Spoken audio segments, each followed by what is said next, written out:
ప్రజాస్వామ్య దేశంలో పత్రికా గొంతుకను అణచివేయాలనే దురుద్దేశంతో కొమ్మినేని శ్రీనివాస్ పైన కక్ష సాధింపు చర్యలో భాగంగా ఎస్సీ/ఎస్టీ కేసును బనాయించి అక్రమ అరెస్టు చేయించిన కూటమి ప్రభుత్వానికి ఈరోజు సుప్రీంకోర్టు వారి తీర్పు ఒక చెంపపెట్టుగా నిలిచిందని భూమన కరుణాకర్ రెడ్డి తెలిపారు. సుప్రీంకోర్టు తీర్పు ప్రజాస్వామ్య వ్యవస్థను కాపాడిందని, న్యాయం గెలిచిందని భూమన స్పష్టం చేశారు. ప్రజాస్వామ్యాన్ని పరిరక్షించడానికి నడుం బిగించినట్టుగా ఆంధ్రప్రదేశ్ రాష్ట్రంలో పత్రికా స్వేచ్ఛను పూర్తిగా సర్వనాశనం చేస్తున్న ప్రభుత్వానికి ఒక పెద్ద చెంపదెబ్బలాగా ఆ తీర్పు కనపడుతోంది.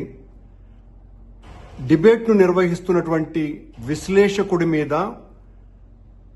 ఎస్సీ/ఎస్టీ కేసు బనాయించి ఆయన భౌతికంగా ఆయన్ను నిర్బంధించి వైఎస్ఆర్ కాంగ్రెస్ పార్టీ మీద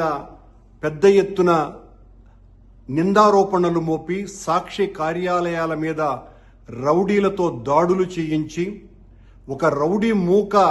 సామ్రాజ్యం ఆంధ్రప్రదేశ్లో కొనసాగుతోంది అన్నటువంటి సంకేతాలకి ఈ రోజున సుప్రీంకోర్టు ఇచ్చినటువంటి తీర్పు కొమ్మినేని శ్రీనివాసరావు గారి యొక్క అరెస్టు అక్రమమని, కొమ్మినేని శ్రీనివాసరావు గారిని వెంటనే విడుదల చేయాలని, మేము కూడా కోర్టులో విచారణ జరుగుతున్నప్పుడు కొన్ని విషయాలలో నవ్వుతూ ఉంటాం, అలాగని ఈ రకంగా అర్థం చేసుకుంటామా అన్నటువంటి వ్యాఖ్యానం కూడా చేసి ఆ డిబేట్ నిర్వహించినటువంటి వ్యక్తికి అక్కడ ఆ మాటలు మాట్లాడినటువంటి వ్యక్తితో సంబంధం ఏమిటి అన్నటువంటి ప్రశ్నను వేస్తూ ఈ రకంగా ఆయనను అరెస్టు చేయటం అక్రమమని